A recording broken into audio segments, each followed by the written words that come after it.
Welcome one and all. This is KBC's daily Bible study going through the devotional Reading Between the Lines by Glenn Scrivener.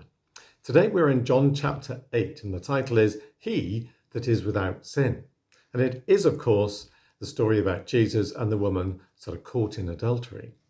And Jesus disarms an angry mob with just one line. Pretty impressive stuff. Moment of genius. And we'll come to that in a minute. But first, the context. Well, Jesus is teaching a group of people when his lesson is gate-crashed by a mob of Pharisees and others. And they bundle a woman in front of Jesus and the class and claim that she was caught in the act of adultery. Sounds a bit far-fetched, perhaps a setup, because the Pharisees and teachers of the law are only interested in one thing, and that is catching Jesus out so they can accuse him of all sorts of stuff. So they ask him if the woman should be stoned according to the law. A cunning question, because if Jesus says yes and sides with Moses and the law, then he will condone an unpopular stoning and attract the unwanted attention of the Romans. Or he saves the woman and appears to dismiss the teachings of Moses and the law so that they can accuse him of breaking the law. Well, of course, the Pharisees are not interested in either the law or the woman. They just want to catch Jesus out somehow. So intriguingly, Jesus writes in the sand as his first response. And this is never explained. No one knows what he wrote, and many have theorized about what perhaps he wrote.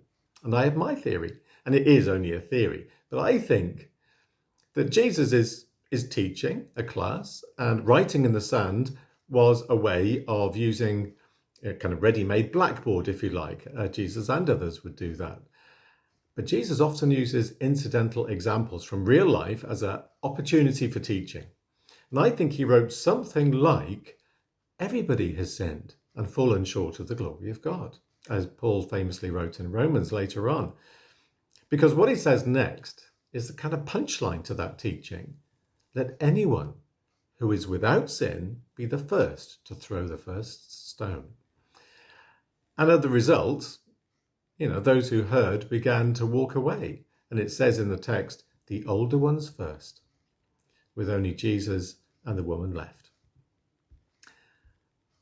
And so why do I think that? Well, because no one is without sin. And none of us had the moral authority to make those sorts of judgments before God. The Pharisees were just using the law cynically to try and trap Jesus. But here, Jesus does what the law was always intended to do, and that is hold a mirror up to our own guilt.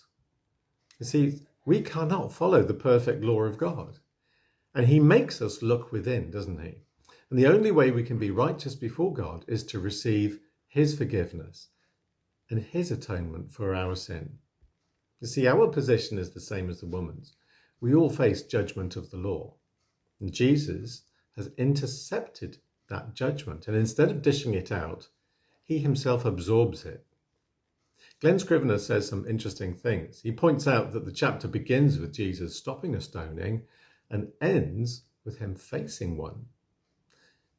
He escapes that, but in the end of the story, the whole story of the Gospels, of course, Jesus does face that public execution. He gets accused so that we get acquitted. He faces public humiliation so that we get accepted. He is killed so that we can walk free. He falls into the hands of the mob so that we can fall into the arms of love. Jesus tells the woman at the end of this story, I do not condemn you.